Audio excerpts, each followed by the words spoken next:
Assalamualaikum warahmatullahi wabarakatuh. Perkenalkan kami dari kelompok 2 mata kuliah Nano Komposit yang diampu oleh Bapak Heru Suryanto. Di sini kami akan mempresentasikan tentang metal matrik komposit. Selanjutnya, kelompok kami terdiri atas 3 orang. Yang pertama, saya sendiri, Gilang Putra Pratama Arifyansyah. Yang kedua, Oscar Jaya Silaban. Yang ketiga, Muhammad Rizky Purwanto. Berikut materi tentang metal metrik komposit atau bisa disebut dengan MMC. MMC adalah bahan atau material yang digunakan sebagai penguat di mana tulangan keramik kaku ditanamkan dalam logam ulat ataupun matrik paduan. MMC menggabungkan sifat logam yaitu taktil dan ketangguhan dengan karakteristik material keramik, kekuatan dan modulus tinggi, menghasilkan kekuatan geser dan kompresi yang besar, dan juga mempunyai kemampuan untuk bertahan pada suhu yang lebih tinggi. MMC juga diperkuat oleh partikulat yang sangat menarik karena kemudahan fabrikasi, biaya lebih rendah, dan sifat isotropiknya.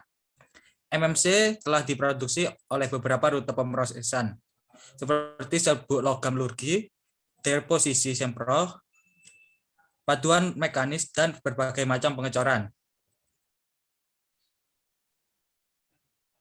Selanjutnya ada sifat dan potensial. Seperangkat sifat keramik yang optimal dapat diperoleh oleh partikel keramik yang halus dan stabil secara termal tersebar secara merata dalam matrik logam. Upaya telah dilakukan untuk memenuhi persyaratan tersebut dan telah mengarah pada pengembangan komposit baru atau MMC in situ, di mana penguat disintesis dalam matrik logam melalui reaksi kimia antara elemen dan senyawa selama fabrikasi komposit. Selanjutnya, ada proses dan teknik. Yang sangat menarik di antara beberapa teknik yang tersedia untuk mensintesis MMC adalah proses pemadatan, di mana partikel penguat dibentuk di tempat dalam fase logam cair sebelum pemadatannya. Pemilihan teknik pemrosesan pemadatan yang bijaksana, komposisi paduan matriks, dan dipersolid dapat menghasilkan struktur baru dan mempengaruhi seperangkat sifat teknik yang berguna yang sulit jangkau dalam bahan monolitik konvensional. Secara khusus, kondisi pemadatan yang ada selama pemrosesan memainkan peran penting dalam menentukan struktur mikro dan karakteristik mekanik dan fisik dari struktur ini. Penyempurnaan struktur mikro yang timbul dari proses pemadatan cepat menawarkan jalan potensial untuk mengurangi segregasi zat terlarut dan meningkatkan pengerasan dispersi dengan secara substansial, mengurangi ukuran fase penguat, dan memodifikasi distribusinya dalam matriks. Partikel keramik skala nano yang disintesis in situ tersebar lebih seragam dalam matriks MMC yang mengarah pada peningkatan signifikan dalam kekuatan luluh, kekakuan, dan ketahanan terhadap creep dan keausan material. Misalnya, fabrikasi in situ komposit matriks aluminium, aluminium silikon, dan aluminium ferro atau silikon yang diperkuat dengan titanium karbon dengan rute RSP jauh lebih efektif dalam meningkatkan sifat tarik komposit ini karena pembentuk struktur mikro. Komposit in situ menunjukkan kekuatan yang sangat baik pada suhu kamar dan suhu tinggi. Nilai kekuatan meningkat dengan meningkatnya fraksi volume atau penurunan diameter partikel fase terdispersi.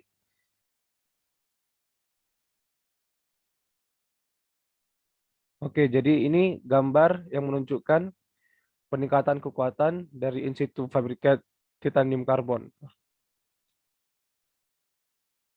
Oke, selanjutnya akan disampaikan oleh Saudara Rizky.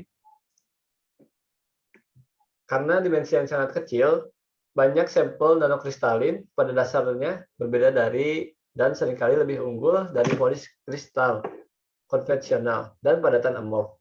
Paduan besi, silikon, BM yang disiapkan dengan benar dengan mengenali paduan amorf dan memiliki larutan padat besi BCC, dan struktur nano berdiameter 10 nanometer yang tertanam dalam matriks amorf sisa, menunjukkan sifat magnetik lunak yang sangat baik. Komposit nanokristal atau amorf menunjukkan kerapatan fluks, saturasi tinggi, magnetostriksi rendah, dan sifat magnet lunak yang sangat baik. Lalu gambar di samping merupakan comprehensive stress strain curve of amorphous partly crystallized. ZR57AL 10 CU20 Ni 8 Ti5 alloy nanocomposite. Yang A merupakan casting, yang B merupakan 40 volume atau nanokristalin, yang C 45 volume nanokristalin, dan yang D 68 volume nanokristal. The sample containing a volume fraction of 40% nanokristal. Lalu yang B-nya seems to provide the best compromise between strength and ductility.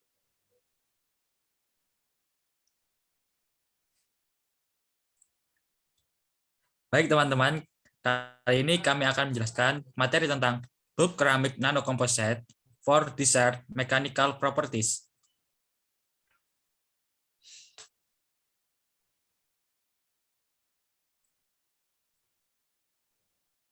Keramik banyak digunakan karena mempunyai sifat yang tahan terhadap kondisi suhu tinggi, kausan, dan serangan kimia yang terlalu parah untuk logam. Keramik mempunyai sifat rapuh, sehingga masih jarang digunakan secara luas. Upaya yang telah dilakukan untuk membuat keramik lebih banyak cacat toleran melalui desain mikro mereka. Contoh dari keramik dengan struktural ketangguhan tinggi adalah silikon nitrida.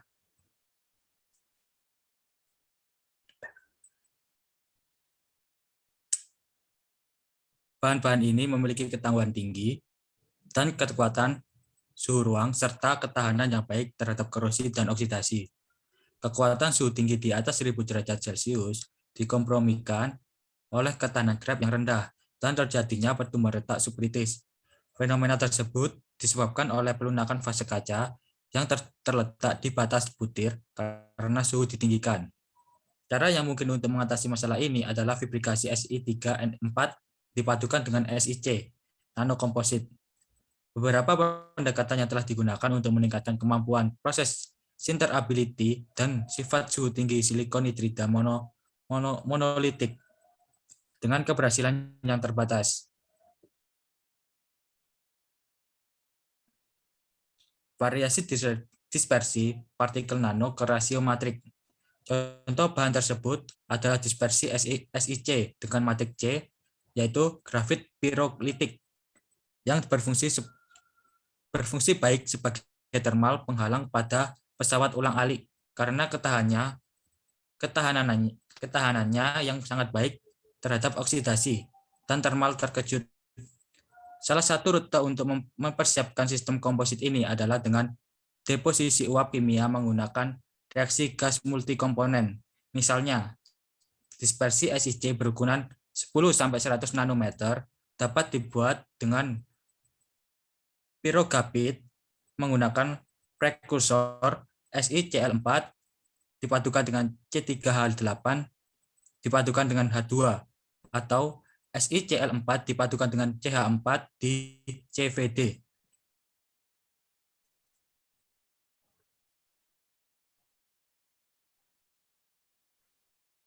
Hal tersebut mengubah kondisi pengendapan, dapat mengontrol morfologi fase kedua dan karenanya struktur mikrokomposit. Kontrol ini mempengaruhi sifat mekanik material.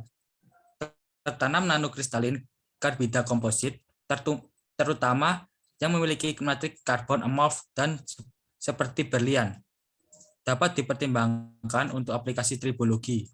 Tantangannya di sini adalah untuk meminimalkan fase seperti grafit lunak, sp2 selama sintesis, dan mempertahankan fraksi yang tinggi matriks A, C keras.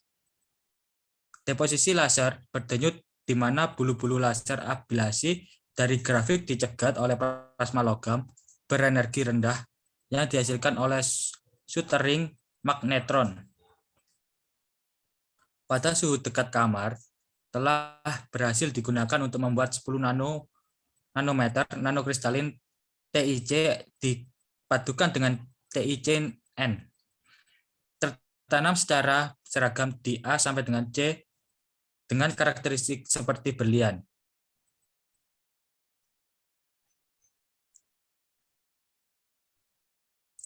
Peningkatan besar ketangguhan patahan dan kekuatan bahan dapat dilihat pada grafik tabel berikut, di mana struktur mikrokeramik dengan partikel rentang nanometer antara 20 sampai 300 nanometer tertanam dalam matriks butir yang lebih besar dan pada batas butirnya. Keramik ini dilaporkan menunjukkan peningkatan hingga 200% dalam kekuatan dan ketangguhan retak.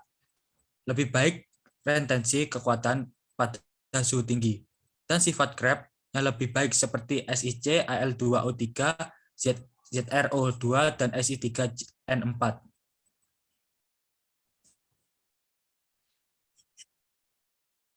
Lalu ada metode Untuk nanokomposit silikon nitrit dipadukan dengan silikon karbon, beberapa teknik pemrosesan telah digunakan, antara lain pengolahan bubuk konvensional, pengolahan sol gel, dan polimer pengolahan prekursor. Partikel silikon karbon dapat berasal dari campuran komersial bubuk silikon karbon, serbuk silikon karbon nitrit yang diproduksi oleh sintesis plasma, pirolisis reaksi in situ partikel silikon nitrit berlapis karbon, dan pirolisis polikarboksilen berdasarkan silikon karbon nitrit pendahulu. Lalu ada prosesnya. Contoh pemrosesan konvensional ada penggilingan bersama dari prekursor padat. Bahan bubuk diikuti dengan pengepresan panas yang menghasilkan nanokomposit yang memiliki partikel silikon karbon antar dan intergranular. Lalu ada proses konvensional mengarah ke mikro nanostruktur dengan ekspresi silikon karbon berukuran nano, terutama di dalam butir silikon nitrit. Rute pemrosesan polimer menghasilkan struktur nano. Pemrosesan polimer atau bubuk hibrida juga dapat diterapkan pada struktur mikrokomposit lainnya seperti aluminium oksida dipadukan dengan silikon karbon. Pelapisan polimer yang mengandung silikon polikarboksilen ke bubuk alumina diikuti oleh pirolisis dapat menghasilkan nanofase silikon karbon yang lebih halus. Keuntungan dari proses ini adalah partikel itu ukuran tidak perlu diturunkan ke skala nano dengan penggilingan dan dapat dikontrol dengan baik oleh oksidasi.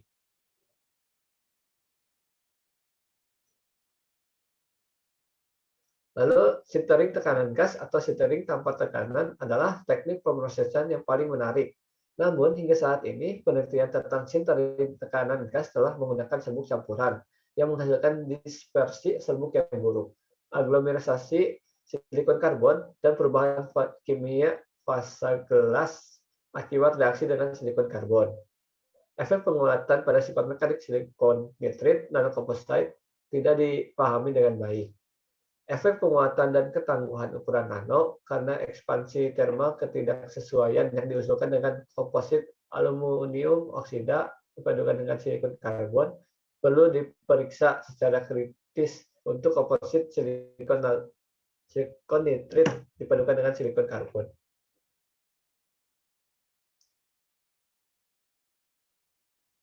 Lalu, keramik silikon nitrit yang tidak diperkuat, ada cukup bukti yang merayap dalam cairan bahan fase sinter dikendalikan oleh transportasi batas butir dan geser. Dengan demikian, penggabungan tulangan halus pada batas butir dapat meningkatkan creep resistensi, jumlah dan viskositas fase intergranular karena bahan kimia reaksi dan kristalisasi yang dipercepat. Hambatan geser batas butir karena untuk memperbaiki oleh partikel silikon karbon. Dan obstruksi jalur difusi mudah oleh partikel silikon karbon menjelaskan ketahanan mulur yang lebih baik dari nanokomposit. Adanya batas butir yang tidak terjembatani menyebabkan penataan ulang struktur mikro karena geser biji-bijian. Tetapi proses geser awal ini dihentikan dengan mudah karena batas-batas ditetapkan oleh nanopartikel silikon karbon ditemui.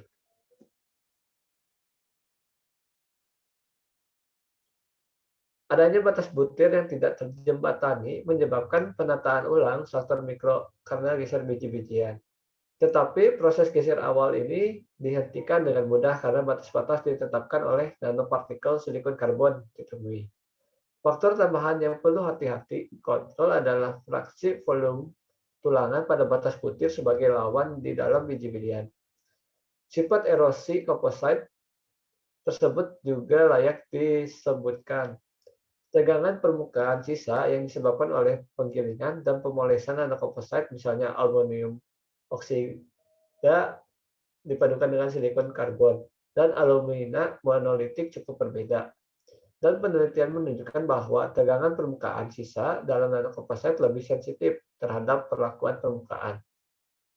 Pengamatan langsung dengan mikroskop elektron transmisi menunjukkan bahwa mikromekanisme deformasi dari kembaran di alumina hingga generasi dislokasi di nanokomposit mendominasi plastik deformasi yang disebabkan oleh perawatan permukaan.